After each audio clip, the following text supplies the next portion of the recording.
pouco do transtorno bipolar e algumas causas que podem desenvolver essa situação e fatores de prevenção? Uma pessoa que desenvolve transtorno bipolar pode ter em algum momento da vida, deixar de ser bipolar? Eu vou dizer o que a gente estava falando lá atrás sobre a questão do ser, né? Eu sou aquilo que eu estou sendo, né? Ao passo que eu posso vir a ser qualquer outra coisa.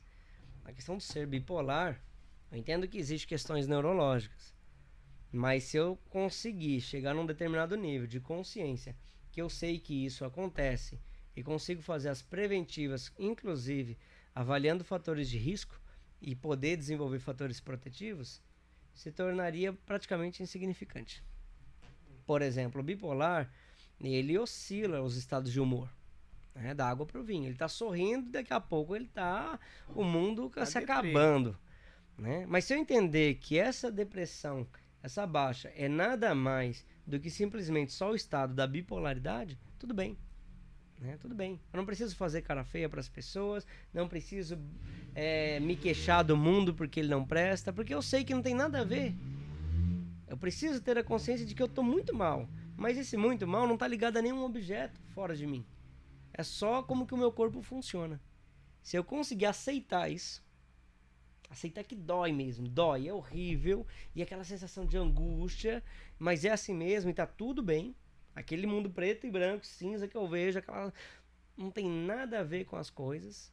Então eu digo que essa pessoa tá resiliente. Agora, se ela não consegue, então ela vai precisar de coadjuvantes. Aí é os efeitos medicamentosos. Aí ela precisa sim, que na maior parte dos casos, precisa sim de remédio. E o remédio são estabilizadores de humor. Vai tentar diminuir o crivo ali entre a alegria que sobe muito e a tristeza que desce muito. Então ele vai tentar deixar mais o que a gente chamaria de homeostático. Né? Homeostático deriva da palavra homo, né, que é igual, estático. Né? Então é um ponto e é como um pêndulo assim, né? Tic-tac, tic-tac. Né? Se o relógio ele perde o compasso, o atraso adianta a hora. O bipolar ele está todo atrasado ou todo adiantado ali, né? Fica oscilando. Então ele tem que ter um ponto e uma homeostase, né? Entre alegria e tristeza. Se ele é descompassado, mas ele consegue ter consciência, e eu quero explicar a palavra consciência. Consciência, junção de duas palavras, contigo, mais ciência. Então consciência só pode ser consciência quando estar comigo métodos. Não é porque eu sei já, beleza. Mas se você não tem método nenhum, não pode ser consciência. Consciência é quando eu tenho a condição de administrar ou de manipular determinado conteúdo. Isso é consciência. Então, se eu tenho consciência da bipolaridade, ou seja, eu tenho a condição, né, de estratégias capazes de manipular aquilo que eu sinto, né, ou de alguma maneira administrar isso, então ela é consciente e você não precisa de remédios e tudo mais. Agora, se eu sinto, eu sei tudo sobre isso e tal, mas eu ainda não consegui atingir essa resiliência para ter a consciência para ter essa resiliência, aí eu preciso das medicações. Agora, todo mundo vai conseguir administrar? Não, porque tem grau. Se o grau ele for muito elevado, não tem como. Aí, assim, naturalmente é muito dolorido descer tudo isso. E aí fica insuportável administrar. E até a ciência entende isso, né? Porque pra que ficar sofrendo tanto ali, ou sentindo tanta dor, se existe um remédio que vai aliviar um pouquinho, sabe? Não precisa descer tanto. Então administra, melhora a tua qualidade de vida. Claro que quem vai fazer isso é um psiquiatra, o neurologista, precisa desses médicos para te ajudar. E aí, nesse sentido, vai diminuir um pouco esse transtorno para você ser capaz de, então, ter consciência. Ou seja, de administrar as emoções. As emoções, os pensamentos.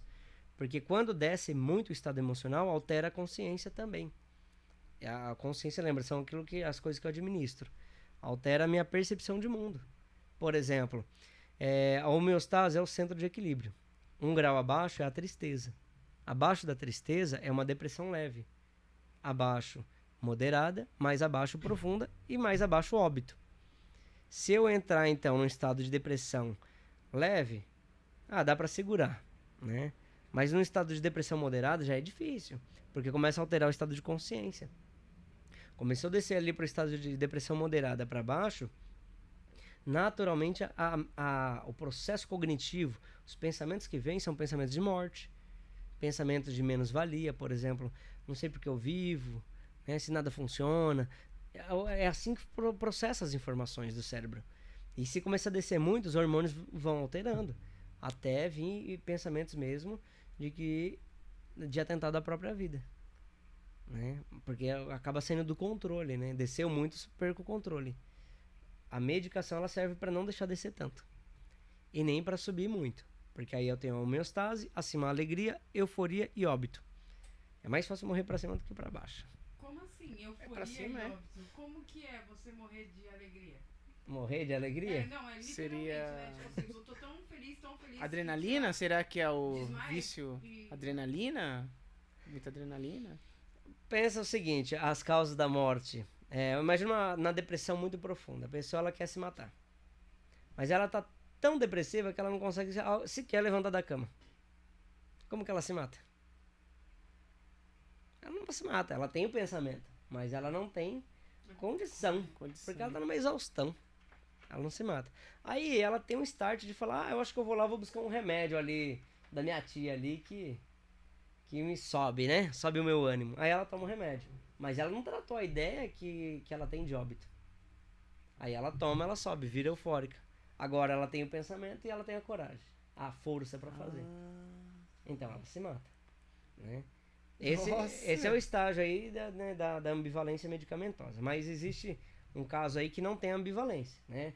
Tá na homeostase e ele ficou eufórico. Aí me diz o seguinte, quem bateu o carro por estar tirando racha, tava triste, depressivo ou tava eufórico? Eufórico. Quem resolveu pular da ponte porque o amigo desafiou, tava triste ou tava eufórico? Eufórico. Percebe?